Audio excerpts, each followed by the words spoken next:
ഇപ്പോൾ കുറച്ച് മുമ്പ് നിങ്ങൾ ന്യൂസിൽ കണ്ടു കാണും. ചേസിംഗ് റീൽസ് ചിത്രീകരണത്തിനിടെ അപകടം. കോഴിക്കോട് ബീച്ച് റോഡിൽ യുവാവിന് ദാരുണാന്ത്യം. വടകര സ്വദേശി ആൽവിനാണ് മരിച്ചത്. ഓക്കെ, അപ്പോൾ റീൽസ് ഷൂട്ട് ചെയ്യുന്നതിനിടയിൽ ഒരു പയ്യൻ മരിച്ചിരിക്കുകയാണ്. അപ്പോൾ വിഷയം എന്താണെന്ന് വെച്ച് കഴിഞ്ഞാൽ ബീച്ച് റോഡിലാണ് സംഭവം നടന്നിട്ടുള്ളത്. ബീച്ച് റോഡിൽ 2 വാഹനങ്ങൾ, ഓക്കെ, ഒരു ബെൻസ് പിന്നെ ഒരു ഡിഫൻഡർ, ഓക്കെ, ജി വാഗണും ഒരു ഡിഫൻഡറും. ഈ 2 വണ്ടിയും പാരലായിട്ട് വരുന്നു. നടുവിൽ, റോഡിൻ്റെ നടുവിൽ നിന്നിട്ട് ഇങ്ങനെ 2 വണ്ടി ഇങ്ങനെ പോകുമല്ലോ. ക്യാമറ നടുവിൽ വെച്ച് കഴിഞ്ഞാൽ 2 വണ്ടി അപ്പുറത്തും പുറത്തും പോകുമല്ലോ. ഈ രീതിയിൽ ഷൂട്ട് ചെയ്യാൻ വേണ്ടി നിന്നതാണ് ഈ പയ്യൻ. എന്താണ് യഥാർത്ഥത്തിൽ സംഭവം നടന്നതെന്നുള്ളതിന് CCTV വിഷ്വൽസ് ഇല്ല. പോലീസുകാർ കൊടുക്കണ്ട എന്ന് പറഞ്ഞു, അല്ലെങ്കിൽ കടക്കാരത് മീഡിയസിന് കൊടുക്കാൻ റെഡിയല്ല എന്നുള്ള രീതിയിലൊക്കെ ഒരുപാട് ന്യൂസും കാര്യങ്ങളൊക്കെ ആയിട്ട് ന്യൂസിൽ തന്നെ പറയുന്നതും കാര്യങ്ങളൊക്കെ നടക്കുന്നുണ്ട്. എന്താണെങ്കിലും ഇതിൻ്റെ ചെറിയൊരു ഡീറ്റെയിൽ കൈരളി TV അവർ പറയുന്നത് നമുക്ക് നോക്കാം. കാവ്യ, ഇന്ന് രാവിലെ 7 മണിയോടുകൂടിയാണ് അപകടം ഉണ്ടായത്. കോഴിക്കോട് ബീച്ച് റോഡിന് സമീപത്താണ് അപകടം നടക്കുന്നത്. റീൽസ് ചിത്രീകരിക്കുന്നതിനിടെ അതിലൊരു വാഹനം വന്ന് ചിത്രീകരിക്കുന്ന ആൽവിനെ ഇടിക്കുകയായിരുന്നു. ദാരുണാന്ത്യം തന്നെയാണ്. അതായത് ആൽവിൻ ഈ ബാരിക്കേഡിന് സമീപത്ത് നിൽക്കുകയായിരുന്നു. ഈ വാഹനം വാഹനം പുറപ്പെടുന്നു. അതിന് പിന്നാലെ 2 വാഹനം, ഞാനിപ്പോൾ വാഹനത്തിൻ്റെ അടുത്താണുള്ളത്, ഒരു ഡിഫൻഡറും അതിന് പിന്നാലെ ഒരു ബെൻസുമാണ് അപകടത്തിൽ പെട്ടിരിക്കുന്നത്. ഈ വാഹനങ്ങളാണ് റീൽസ് ഓടിക്കാൻ വേണ്ടി, ഈ 2 വണ്ടിയും പുതിയ വണ്ടിയാണ്, നമുക്ക് ദൃശ്യങ്ങളിൽ തന്നെ കാണാൻ സാധിക്കും. ഈ വണ്ടിയുടെ ഒരു ആഡംബരം ഉൾപ്പെടെ കാണിക്കാൻ വേണ്ടി ആയിരിക്കാം ഒരു പക്ഷേ റീൽസ് എന്ന ഇതിലേക്ക് കാര്യങ്ങൾ എത്തിയത് എന്നാണ് മനസ്സിലാക്കുന്നത്. ആ ഡിഫൻഡർ തന്നെ ഇടിച്ചുകൊണ്ട്, അതായത് ഡ്രൈവറുടെ കയ്യിൽ നിന്നും കൺട്രോൾ പോകുന്നു. ആ ഡിഫൻഡർ വന്ന് ഇടിച്ച് ആൽവിനെ ഇടിക്കുന്നു. ആൽവിൻ ഇതുമായി റോഡിന് സൈഡിലായിരുന്നു ആൽവിൻ നിന്നിരുന്നത്. ആൽവിനെ വന്ന് ഈ ഡിഫൻഡർ ഇടിക്കുന്നു. അതിന് പിന്നാലെ ആൽവിൻ, പോലീസ് പറയുന്നത് ഇങ്ങനെയാണ്, ആൽവിൻ നേരെ ഇടിയുടെ ആഘാതത്തിൽ നേരെ മുകളിലേക്ക് പോകുന്നു. വാഹനം കടന്നു പോയതിനു പിന്നാലെയാണ് ആൽവിൻ നിലത്തേക്ക് വീഴുന്നത്. അതായത് അത്ര ശക്തിയിൽ ആൽവിനെ ഈ വണ്ടി ഇടിച്ചിട്ടുണ്ട് എന്ന് മനസ്സിലാക്കണം. ആ ശക്തിയിൽ തന്നെ ആൽവിൻ മുകളിലേക്ക് ഉയർന്നു പോകുന്നു. വാഹനം കടന്നു പോയതിനു പിന്നാലെ ആൽവിൻ താഴേക്ക് വീഴുന്നു. താഴേക്ക് ഉണ്ടായ വീഴ്ചയിൽ ഗുരുതരമായ ആൽവിന് നട്ടെല്ലിന് പരിക്ക് പറ്റുന്നു, തലയ്ക്കും പരിക്ക് പറ്റുന്നു. അങ്ങനെയാണ് മരണം സംഭവിക്കുന്നത്. ഓക്കെ, അപ്പോൾ ഇതാണ് അവർ ന്യൂസിൽ ഓൾമോസ്റ്റ് എല്ലാ മീഡിയാസിലും ഈ ഒരു ഡീറ്റെയിലിംഗ് മാത്രമേ കൊടുത്തിട്ടുള്ളൂ കേട്ടോ. ദൃക്സാക്ഷികളായിട്ടുള്ള ആളുകളുണ്ട്. പിന്നെ അവിടുത്തെ ഒരു പൊതുപ്രവർത്തകൻ കുറച്ച് കാര്യങ്ങൾ പറയുന്നുണ്ട്. ഈ ഫോട്ടോയിൽ കാണുന്ന ഡിഫൻഡറിൻ്റെ നമ്പർ നിങ്ങൾ ശ്രദ്ധിക്കണം. ഇതാണ് ഡിഫൻഡർ. ആൻഡ് ഈ ഫോട്ടോയിൽ കാണുന്ന ഈ ഒരു ജി വാഗൺ TS9UA9 എന്നുള്ളതാണ് ഇവിടെയുള്ള ഈ ഒരു പെർട്ടിക്കുലർ വാഹനം, ഈ ജി വാഗൺ. ആക്ച്വലി ഇത് 999 ഓട്ടോമോട്ടീവ് എന്ന് പറഞ്ഞിട്ട് കോഴിക്കോട് തന്നെ ബേസ് ചെയ്തുള്ള 999 ഓട്ടോമോട്ടീവിൻ്റെ വണ്ടികളാണ് എന്നുള്ളതാണ്. ഇൻസ്റ്റാഗ്രാമിൽ ഈ വണ്ടീൻ്റെ കുറേ റീൽസ് ഉണ്ട്. TS9UA9 എന്ന് പറഞ്ഞിട്ടുള്ള ഈ ഒരു ജി വാഗൻ്റെ വണ്ടിയുടെയും പിന്നെ ഈ പറഞ്ഞ നമ്മുടെ ഡിഫൻഡറിൻ്റെയും, നമ്പറില്ലാത്ത 4 രജിസ്ട്രേഷൻ ഡിഫൻഡറിൻ്റെയും ഒരുപാട് വീഡിയോസ് അവൈലബിൾ ആണ്. ഇതേ ബീച്ച് തന്നെ ഷൂട്ട് ചെയ്ത ഒരുപാട് വീഡിയോസൊക്കെ ഇൻസ്റ്റാഗ്രാം റീൽസിനകത്ത് കിടക്കുന്നുണ്ട്. സാബിത്ത് കല്ലിങ്ങലാണ് തോന്നുന്നു ഇതിൻ്റെ ഫൗണ്ടർ. ഓക്കെ, അപ്പോൾ സാബിത്തിൻ്റെ പ്രൊഫൈലിലാണെന്നുണ്ടെങ്കിലും കയറി നോക്കിക്കഴിഞ്ഞ് കഴിഞ്ഞാൽ ഇതിൻ്റെ വീഡിയോസും കാര്യങ്ങളും ഫോട്ടോസും സാധനങ്ങളൊക്കെ വളരെ വിസിബിളായിട്ട് കിടക്കുന്നുണ്ട്. ഞാനിത് ഡീറ്റെയിൽ ആയിട്ട് ഇങ്ങനെ പറയാൻ കാരണം എന്താ വെച്ചെങ്കിൽ, മീഡിയാസിലെവിടെയും ഇത് ആരുടെ വണ്ടിയാണ്, ഇതിൻ്റെ ഓണർ ആരാ, ഇത് ഏത് കമ്പനിക്ക് വേണ്ടിയുള്ള ഷൂട്ടിങ്ങാ, അങ്ങനെയുള്ള കാര്യങ്ങളൊന്നും പറയുന്നില്ല. കിട്ടാത്തത് കൊണ്ടാണ്. അപ്പോൾ കോഴിക്കോടിലെ ഏതൊരു മീഡിയ പേഴ്സണും ഇത് ആരുടെ വണ്ടിയാണ്, അതും ഇത്രയും ഹൈ എൻഡ് പ്രീമിയം കാറാകുമ്പോൾ എല്ലാവരുടെ കയ്യിലൊന്നും കാണൂല. അപ്പോൾ പിന്നെ ഇത് ആരുടെ വണ്ടിയാണെന്ന് കണ്ടുപിടിക്കാൻ അവർക്ക് വലിയ പാടൊന്നുമില്ല. ഓടിച്ച ആരാന്ന് അറിയാനും വലിയ പാടൊന്നുമില്ല. പോലീസുകാരോട് ചോദിക്കുമ്പോൾ പോലീസുകാർ മറ്റേ ശൂന്യാകാശത്ത് നിന്നിട്ടാണ് പറയുന്നത്. പോലീസുകാരൻ ഇനീഷ്യൽ സ്റ്റേജിൽ ഒന്നും അറിയില്ല എന്നാണ് പറഞ്ഞത്.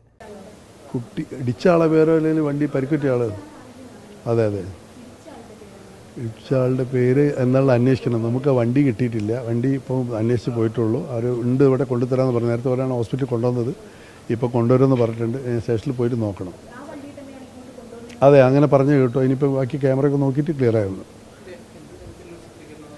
അതൊന്നും അറിയില്ല, കാരണം ഇത് രാവിലെ ഉണ്ടായ സംഭവമാണ്. അപ്പോൾ എന്താണ് സംഭവിച്ചതെന്ന് ഇപ്പോൾ അന്വേഷിച്ചിട്ട് പറയാൻ പറ്റുള്ളൂ. ജോലി ചെയ്യുന്ന സ്ഥാപനമാണെന്ന് പറഞ്ഞത്. ഇവിടെ മുമ്പ് ജോലി ചെയ്തെന്ന് പറഞ്ഞാൽ കൂടുതലൊന്നും എനിക്ക് പറയാൻ പറ്റില്ല, കാരണം ഞാൻ അന്വേഷിച്ചിട്ടില്ല. ഇത് കാര്യം ഇൻക്വസ്റ്റ് കഴിഞ്ഞിട്ടുള്ളൂ. ഇനി അന്വേഷണം തുടങ്ങുന്നുള്ളൂ. അതെ, വെള്ളയ സ്റ്റേഷൻ്റെ അടുത്ത് തന്നെ. വെള്ളയ സ്റ്റേഷൻ്റെ അടുത്ത് ബട്ടർ റോഡിൻ്റെ വരക്കെല്ലാം അടുക്ക് വെച്ചിട്ടുണ്ടായത് ഉണ്ടെന്ന് പറയുന്നു. നോക്കിയില്ല, നോക്കണം പോയിട്ട്. അതൊന്നും എനിക്ക് നിങ്ങൾ പറഞ്ഞ അറിവാണെങ്കിൽ ഞാൻ നോക്കിയിട്ട് പറയാം കേട്ടോ. ശരി, താങ്ക് യു. ഓക്കെ, അപ്പോൾ എന്താണ് ഈ പയ്യൻ പ്രൊഫഷണലായിട്ട് റീൽസും കാര്യങ്ങളൊക്കെ ഷൂട്ട് ചെയ്യാൻ പോകുന്ന ഒരു പയ്യനാണ് എന്നും, ഈ പയ്യൻ ഗൾഫിലായിരുന്നു. പയ്യന് കുറച്ച് ഹെൽത്ത് ഇഷ്യൂസ് ഉള്ളതുകൊണ്ട് നാട്ടിൽ വന്നു. നാട്ടിൽ വന്നതിന് ശേഷം ഈ പയ്യൻ ഇതേപോലുള്ള ഷൂട്ടും കാര്യത്തിനും പോകുന്നുണ്ടായിരുന്നു. അങ്ങനെ പോകുന്ന പയ്യനായതുകൊണ്ട് തന്നെ ഇവരുടെ ഈ ഷൂട്ടിന് വേണ്ടിയിട്ട്, റീൽസ് ഷൂട്ട് ചെയ്യാൻ വേണ്ടിയിട്ട് ഇവരുടെ വർക്ക് എടുത്തിട്ട് ഈ പയ്യൻ പോയതാണ് എന്നുള്ളതാണ് ഈ പയ്യൻ്റെ ബന്ധുവായിട്ടുള്ള വ്യക്തി ലാസ്റ്റ് ഒരു ചാനലിന് കൊടുത്തുള്ള ഒരു ബൈറ്റിൽ പറഞ്ഞിട്ടുണ്ടായിരുന്നത്. ഓക്കെ, അപ്പോൾ എന്താണെങ്കിലും ഇതിൽ ഞാൻ പറയട്ടെ, ബീച്ച് റോഡിൽ അവിടുത്തെ ദൃക്സാക്ഷികളായിട്ടുള്ള ആളുകൾ തന്നെ ഒന്നും വേണ്ട, നമ്മൾ തന്നെ രാത്രിയോ കുറച്ച് പുലർച്ചെയോ ബീച്ചിലൊരു വൈബ് അടിക്കാൻ പോകുമ്പോൾ തന്നെ കാണാറുണ്ട്. കോഴിക്കോട് ബീച്ചിൽ സ്ഥിരമാണ് ഓക്കെ റീൽസ് എടുക്കലും ഈ പറഞ്ഞ പറ വണ്ടി ഓടിച്ചിട്ടുള്ള റേസിങ്ങും സംഗതികളൊക്കെ സ്ഥിരമാണ്. അപ്പം അങ്ങനത്തെ ഒരു സാഹചര്യത്തിൽ പോലീസുകാർക്ക് അവിടെ ഇങ്ങനെ ഒരു അപകടം നടക്കുമോ എന്നുള്ള കാര്യം ഒന്നും ആൻറ്റിസിപ്പേറ്റ് ചെയ്യാൻ പറ്റുന്നില്ല. അല്ലാന്നുണ്ടെങ്കിൽ അവിടെ ഒരു എന്താ പറയുക റെഗുലറായിട്ട് റൗണ്ട് ചുറ്റലോ കാര്യങ്ങളോ അങ്ങനത്തെ പരിപാടികളൊന്നും ഇല്ല എന്നുള്ള രീതിയിലുള്ള സംസാരങ്ങളൊക്കെ കേൾക്കുമ്പോൾ സത്യം പറഞ്ഞു കഴിഞ്ഞാൽ ഇതെന്തോന്നട ഇങ്ങനെ പറയണേ എന്നുള്ളത് നമുക്ക് തോന്നാറുണ്ട്. ആൻഡ് എസ്പെഷ്യലി ഹയർ എൻഡ് വണ്ടിയും വലിയ ടീമൊക്കെ ആകുമ്പോൾ പിന്നെ ഡ്രൈവർ അറിയില്ല, കമ്പനി അറിയില്ല എന്നുള്ള സംസാരം. CCTV വിഷ്വൽ നോക്കിയിട്ടില്ല. Actually Mathrubhumi news CCTV footage, ഈ അപകടം നടന്ന സ്ഥലത്തിനടുത്തുള്ള CCTV ഫുട്ടേജ് തപ്പിപ്പോകുന്നൊരു ന്യൂസ് ഉണ്ട് കേട്ടോ. പ്രാഥമികമായ വിവരങ്ങളാണ് നമുക്കിപ്പോൾ ലഭിക്കുന്നത്. അതനുസരിച്ച് ഈ ആൽവിൻ ഈ കാറിൽ വന്ന 2 ആളുകളുടെ കൂടെ അവരുടെ സ്ഥാപനത്തിൽ, അവർ ഹൈലൈറ്റ് മാളിനടുത്ത് ഒരു സ്ഥാപനം നടത്തുന്ന ആളുകളാണ് എന്ന വിവരമാണ് ലഭിക്കുന്നത്. അവരുടെ പേരോ മറ്റോ ഒന്നും FIR-ലില്ല. പോലീസും അത് സംബന്ധിച്ച വിവരങ്ങൾ നമുക്ക് നൽകുന്നില്ല. ആ ആളുകളോടൊപ്പം ആൽവിൻ കുറച്ച് സമയം ജോലി ചെയ്തിട്ടുണ്ട് എന്നാണ് പറയുന്നത്. എന്തായാലും അത് സംബന്ധിച്ച വിവരങ്ങൾ നമുക്ക് ലഭിക്കാറുണ്ട്. നമ്മളിപ്പോൾ പോകുന്ന ഒരു ചെരുപ്പ് കടയിലേക്കാണ്. ഈ ചെരുപ്പ് കടയിലെ ദൃശ്യങ്ങളിൽ, CCTV ദൃശ്യങ്ങളിൽ ഇത് സംബന്ധിച്ച ദൃശ്യം പതിഞ്ഞിട്ടുണ്ട് എന്നാണ് അല്പസമയം മുൻപ് നമ്മളോട് സംസാരിച്ച ആൾ പറഞ്ഞത്. ഈ കടയിൽ അതിൻ്റെ ദൃശ്യങ്ങളുണ്ടോ എന്ന് നമുക്കൊന്ന് പരിശോധിക്കാൻ ഇവിടെയുള്ള ആളുകളുണ്ട്. ചേട്ടാ നമസ്കാരം. നമ്മൾ രാവിലെ ഒരു അപകടം നടന്നല്ലോ ഇവിടെ, അതിൻ്റെ വിഷ്വൽസ് ഇവിടെ ഒന്ന് കാണാൻ വേണ്ടിയിട്ടായിരുന്നു. ഈ അപകടം നടന്നതിന് തൊട്ടടുത്തുള്ള കടയാണിത്, ചെരുപ്പ് കട. ഇവിടെയാണ് ഇതിൻ്റെ ദൃശ്യങ്ങളുള്ളത്. അത് വളരെ കൃത്യമായി അപകടം കാണിക്കുന്നുണ്ട്. അവർ നമുക്ക് അവരിപ്പോൾ ഒരു ബില്ല് അടിച്ചുകൊണ്ടിരിക്കുകയാണ്. അതിനുശേഷം നമുക്കത് കാണിച്ചു തരും. ഈ കടേൻ്റെ പേരെന്താ ചേട്ടാ? മുന്നിൽ കണ്ടു, BS7 എന്ന കടയാണ്. ചേട്ടാ അതൊന്ന് കാണിച്ചു തരാമോ? ലൈവാണ്. എവിടെ? ഓഫീസിലാണോ? ഓഫീസ് എവിടെയാ? ഓഫീസിലാണ് ഇതിൻ്റെ ദൃശ്യങ്ങളുള്ളതെന്ന് പറയുന്നത്. നമുക്ക് എന്തായാലും ആ ദൃശ്യങ്ങളൊന്ന് കാണാൻ ശ്രമിക്കാം. ഒരു വലിയ ചെരുപ്പ് കടയാണ് ഇവിടുത്തെ, ഈ റോഡിനോട് ചേർന്നുള്ള. ഇതിന് മുൻപിലാണ് രാവിലെ അപകടം ഉണ്ടായത്. ഈ കടയുമായി ബന്ധപ്പെട്ട ആളുകൾ ഇവിടെ ഉണ്ട്. നമുക്ക് അതിൻ്റെ ദൃശ്യങ്ങളൊന്ന് പരിശോധിക്കാം. ഇതിനകത്താണ്. ചേട്ടാ നമസ്കാരം. മാതൃഭൂമി ന്യൂസ് ഒന്ന് ലൈറ്റ് ഇടാവോ? ലൈറ്റൊന്നുണ്ടാവും. മാതൃഭൂമി ന്യൂസിനാണ്. അപകടം രാവിലെ ഇവിടെ നടന്നല്ലോ, അപ്പം അതിൻ്റെ ദൃശ്യങ്ങളൊന്ന് കാണാൻ വേണ്ടിയിട്ടായിരുന്നു. അത് റെക്കോർഡില്ല, നമുക്ക് വ്യൂ മാത്രമേ ഉള്ളൂ, വിഷ്വൽ മാത്രമേ ഉള്ളൂ. അതൊന്ന് പിന്നെ കാണാൻ പറ്റില്ല. റെക്കോർഡില്ല, അതപ്പോൾ കാണാനില്ലല്ലോ. ഓക്കെ. ഇവിടെ ആ ദൃശ്യങ്ങൾ അദ്ദേഹത്തിൻ്റെ അടുത്ത് റെക്കോർഡില്ല എന്ന് പറയുമ്പോൾ ഇവിടെ ആ ദൃശ്യങ്ങളുണ്ട്. നമുക്ക് പരിചയമുള്ള ഒരാൾ എവിടെയാള് ആണോ? അവിടെ വന്നിട്ടുണ്ടോ? ഓക്കെ. ഇവരല്ലല്ലോ, ഒന്ന് കാണിച്ചു. ഓക്കെ.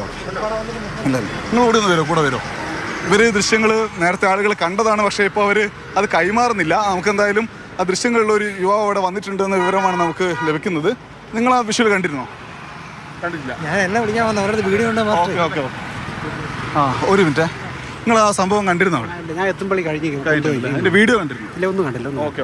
ആ വീഡിയോ ഇവിടെ ഉണ്ടെന്നാണ്, നമുക്കൊന്ന് നോക്കാം. ചെരുപ്പ് കടയിൽ അതിൻ്റെ ദൃശ്യങ്ങൾ ഉണ്ട്, പക്ഷേ അവർ മീഡിയയ്ക്ക് മുന്നിൽ അത് കാണിക്കാൻ തയ്യാറാവുന്നില്ല. അവിടുത്തെ ദൃശ്യങ്ങൾ കണ്ടിട്ടാണ് നവാസ് എന്ന നാട്ടുകാരൻ നമ്മളോട് അല്പം മുൻപ് പറഞ്ഞത്. ആരുടെ കയ്യിലുള്ള വീഡിയോ? എന്തായാലും നിങ്ങൾ കൂടെ വാ, അദ്ദേഹത്തിന് കാണിച്ചു തരാം.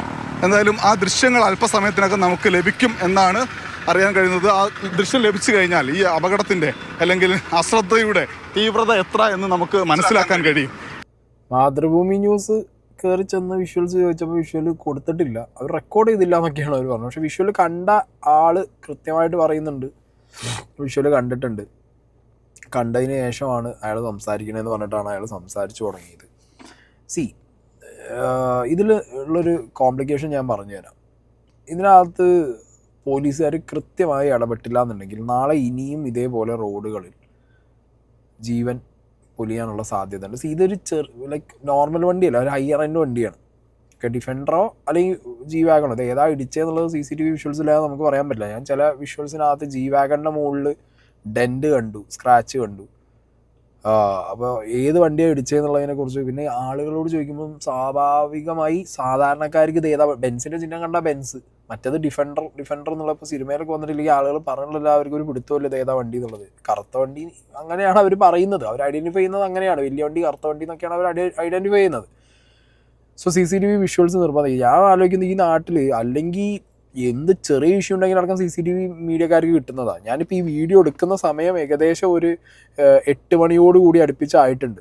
ഇതേവരെ ഒരു ചാനലിലും ഈ CCTV വിഷ്വൽസ് കിട്ടിയിട്ടില്ല. ആർക്കും കൊടുക്കണ്ടെന്ന് പോലീസുകാർ പറഞ്ഞാണോ, ഇനി ഇത്രയും വലിയ ടീമായതുകൊണ്ട് വണ്ടി ടീമേ അതുകൊണ്ട് വിഷ്വൽസ് കടക്കാർ കൊടുക്കാത്തതാണോ എന്നുള്ളതിനെ കുറിച്ചൊന്നും വലിയ ഐഡിയ ഇല്ല. എന്നാലും ആ വിഷ്വൽസ് ഒന്നും ആർക്കും കിട്ടില്ല. ഭയങ്കര ഇടിയായിരുന്നു എന്നാണ് കണ്ടു നിന്നത് ഒരു വ്യക്തി പറഞ്ഞത്. അതായത് ദൃക്സാക്ഷിയായ വ്യക്തികൾ കണ്ടവരുണ്ട്, അവർ സംസാരിച്ചിട്ടുണ്ട്. അതല്ലാതെ അവിടുത്തെ ഒരു പൊതുപ്രവർത്തകൻ, ആ പൊതുപ്രവർത്തകൻ ഇങ്ങനെയാണ് ഈ ആക്സിഡൻറ്റ് ഉണ്ടായതെന്ന് പറഞ്ഞിട്ട് ഈ വിഷ്വൽസ് കാണിച്ചു കൊടുത്തതിൻ്റെ അടിസ്ഥാനത്തിൽ അയാൾ സംസാരിക്കുന്നുണ്ട്. ഈ സംഭവം നടക്കുന്നത് സമീപത്തെ ഒരു കടയിലെ CCTVയിൽ പതിഞ്ഞിട്ടുണ്ട്. അത് പോലീസ് പക്ഷേ അവർക്ക് കർശന നിർദ്ദേശം നൽകിയിരിക്കുന്നു, ആർക്കും ഹാൻഡ് ഓവർ ചെയ്യുന്നുള്ള കാര്യം പറഞ്ഞിട്ടുണ്ട്. ഈ ദൃശ്യങ്ങൾ കണ്ട ഒരാൾ നമുക്കൊപ്പം ഇപ്പോൾ ചേരുന്നുണ്ട്, ഈ സമീപവാസി തന്നെയാണ്. നിങ്ങളുടെ പേരെന്തായിരുന്നു? എന്റെ പേര് ഫിറോസ്. നിങ്ങൾ ആ ദൃശ്യങ്ങൾ കണ്ടോ? CCTVയിൽ കണ്ടതാണ്. എന്താണ് കണ്ടത്? ലൈവായിട്ട് കണ്ടിട്ടില്ല. എന്താ കാണുന്നതെന്ന് വെച്ചാൽ ഒരു ആള് റോഡിന്റെ ഇടത് ഭാഗത്ത് നിന്ന് റോഡിന്റെ സെന്ററിലേക്ക് വന്ന് അയാളെ ആ വീഡിയോയിൽ ഫേസ് കാണുന്നില്ല, ഫേസിന്റെ താഴേക്കാണ് കാണുന്നത്. സെന്ററിൽ നിൽക്കുന്ന സീനാണ്. ആ സെന്ററിൽ നിൽക്കുന്ന സമയത്ത് 2 വണ്ടിയിൽ വരുന്നു, ഒരേ ലെവലിലല്ല വണ്ടി വരുന്നത്. രണ്ടും ചെറിയൊരു ഗ്യാപ്പിൽ വന്ന ഒരു വണ്ടി ഇടിച്ച് തെറിപ്പിക്കുകയാണ്. അതായത് സാധാരണ ലെവലിൽ തട്ടിയതൊന്നല്ല, നല്ല സ്പീഡിൽ വന്ന വണ്ടി ഇടിച്ച് തെറിപ്പിക്കുകയാണ് അയാൾ. അതാണ് അതിൽ കാണുന്നത്.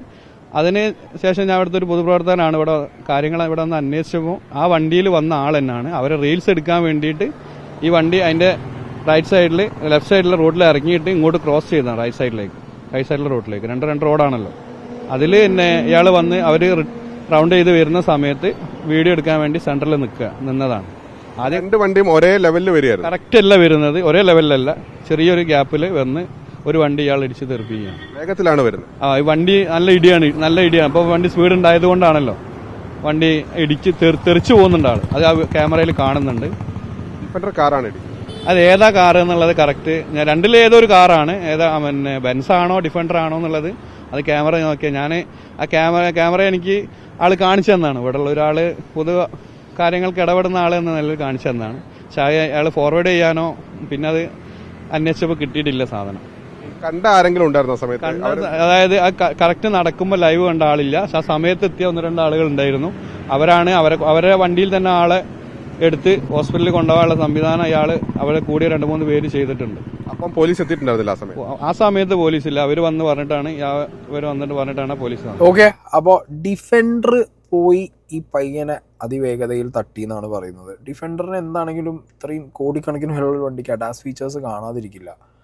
എന്താണ് എമർജൻസി ബ്രേക്കിംഗ് അടക്കമുള്ള അഡാസ് ഫീച്ചേഴ്സ് എന്താണെങ്കിലും വണ്ടിക്കകത്ത് ഉണ്ടാവും. അപ്പോൾ സ്പീഡ് കൂടിയത് കൊണ്ടായിരിക്കണം മേ ബി അഡാസ് ഫീച്ചർ. എനിക്ക് തോന്നുന്നത് എമർജൻസി ബ്രേക്കിങ്ങിന് ഇത്ര ഒരു ടൈം എന്നുണ്ട്, ഒരു സ്പീഡ് ലിമിറ്റ് ഉണ്ട്. അതിന് മുകളിൽ വണ്ടി പോയതുകൊണ്ടായിരിക്കണം, ഹൈ സ്പീഡിലായതുകൊണ്ടായിരിക്കണം അഡാസ് ഡിറ്റക്റ്റ് ചെയ്യാഞ്ഞതും ആവാഞ്ഞതും. അതുകൊണ്ടായിരിക്കണം പോയി തട്ടിയത്. G-Wagon അഡാസ് ഫീച്ചേഴ്സ് കാണും. സോ ഞാൻ പറയട്ടെ, ഇത് ഒരുപാട് റീൽസ് നമ്മൾ കാണാറുണ്ട്. ഒരുപാട് റീൽസ് നമ്മൾ യൂഷ്വലി കുറേ വീഡിയോസ് ഇതേപോലെ റോഡിൽ നിന്ന് വണ്ടിയുടെ ഒരുപാട് വീഡിയോസ്. ഇതിപ്പോൾ ഒരു ഈ 999 ഡീക്കെയിലിംഗ് കാര്യങ്ങളൊക്കെ വണ്ടിയുടെ ചെയ്യുന്ന കമ്പനിയാണ് അവരത്.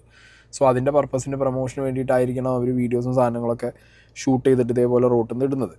സോ ഇതൊരു അവയർനെസ് ശരിക്കും സത്യം പറഞ്ഞാൽ സർക്കാർ കൊടുക്കണം. അപ്പം ഞാനാണെങ്കിലും ഹോണസ്റ്റായിട്ട് പറയാം. അപ്പോൾ റീസെൻ്റ്ലി ഞാനൊരു വീഡിയോ ഷൂട്ട് ചെയ്തിട്ടുണ്ടായിരുന്നു മറ്റേ ഇവിടുന്ന് കോട്ടയ്ക്കൽ വെച്ചിട്ട്. അപ്പോൾ അന്ന് ഞങ്ങൾ ബ്ലോക്ക് ചെയ്ത് വണ്ടികളൊന്നും വരാതെ റോഡ് പണി നടക്കുന്ന റോഡാണ് നമ്മൾ ചൂസ് ചെയ്തത്. അങ്ങനെ സ്ഥലമാകുമ്പോൾ വലിയ സീനില്ല, വേറെ വണ്ടികൾ കാണില്ല. അതുകൊണ്ട് നമുക്ക് വലിയ വിഷയങ്ങളില്ലാതെ എന്ത് ചെയ്യാൻ പറ്റും, നമ്മുടെ സേഫ്റ്റിയും കൂടി നമ്മൾ നോക്കിയിട്ട് നമ്മൾ ഷൂട്ട് ചെയ്യാൻ പാടുള്ളൂ.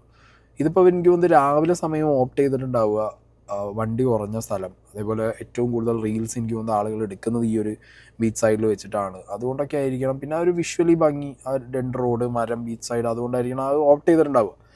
എന്താണെങ്കിലും അബദ്ധം പറ്റിയതാണ്. ഇതൊന്നും അബദ്ധം എന്ന് പറയാൻ പറ്റില്ല. കാരണം ഹൈ സ്പീഡിൽ റോഡിൻ്റെ നടുവിൽ ഒരാളെ നിർത്തി 2 സൈഡിൽ കൂടി വണ്ടി പോകാന്ന് പറഞ്ഞു കഴിഞ്ഞാൽ അതിലൊരു അബദ്ധത്തിൻ്റെ എലമെൻ്റ് അല്ല ഉള്ളത്. അശ്രദ്ധ അല്ലെങ്കിൽ ഓവർ കോൺഫിഡൻസ് ഒക്കെയാണ് അതിന് പറയേണ്ടത്. കാരണം നടുവിൽ ക്യാമറമാനെ നിർത്തിയിട്ട് വണ്ടി അത്ര സ്പീഡിൽ 2 സൈഡിൽ കൂടി കൊണ്ടുപോകാന്ന് പറഞ്ഞു കഴിഞ്ഞാൽ അത് നിർബന്ധമായിട്ടും പോലീസുകാർ ആക്ഷൻ എടുക്കേണ്ട ഒരു കേസാണ്.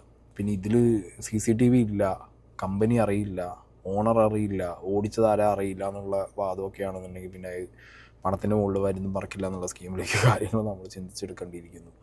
ഓക്കെ, എന്താണെങ്കിലും ദൃക്സാക്ഷികളുണ്ട്, CCTV വിഷ്വലുണ്ട്. പക്ഷെ മീഡിയക്കാണെങ്കിലും ഇത്ര നേരമായിട്ട് ഇതാരാ എന്താ എങ്ങനെയാണെന്നൊന്നുമില്ല. 2 വണ്ടി അവിടെ കൊടുന്ന് ഇട്ടതല്ലാതെ വേറെ ഡീറ്റെയിൽസ് ഒന്നും അറിയില്ല എന്ന് പറയുമ്പോൾ ഞാനാകെ വണ്ടടിച്ചു പോയി. ട്രിപ്പിൾ 9 ഓട്ടോമോട്ടീവ് ഇപ്പോൾ കോഴിക്കോട് അറിയാത്തവരാരും ഇല്ല.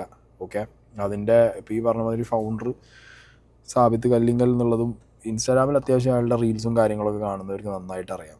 ഓക്കെ, അപ്പോൾ ഇത് എന്താണ് യഥാർത്ഥത്തിൽ സംഭവിച്ചത്, ഇതിൻ്റെ ഒരു എത്രത്തോളം വലിയൊരു ക്രാഷാണ് അവിടെ നടന്നതെന്നുള്ളത് അറിയണമെന്നുണ്ടെങ്കിൽ അതിൻ്റെ CCTV വിഷ്വൽസ് കണ്ടാലേ നമുക്ക് പറയാനും പറ്റുള്ളൂ. എന്താണെങ്കിൽ നഷ്ടം സംഭവിച്ചു ആ വീട്ടുകാർക്ക്. ആ പയ്യൻ ഓൾറെഡി കിഡ്നി ഇഷ്യൂസും കാര്യങ്ങളൊക്കെ ഉള്ളൊരു പയ്യനാണ്, ഗൾഫിലായിരുന്നു, ഇഷ്യൂസിനെ കൊണ്ടാണ് നാട്ടിലെത്തിയത്. എന്നാലും ആ പയ്യൻ ജോലിക്കായിട്ട് അവൻ്റെ വർക്കിന് വേണ്ടിയിട്ടാണ്, അവൻ ആ വർക്ക് ചെയ്യാനാണ് അവൻ നാട്ടിൽ വന്നത്, ഇവരൊപ്പം ഈ ഒരു ഷൂട്ടിന് പോയത്. എന്താണെങ്കിലും അവൻ്റെ ഫാമിലിക്ക് തക്കതായിട്ടുള്ളൊരു ഇതെന്താണെങ്കിലും കിട്ടട്ടെ.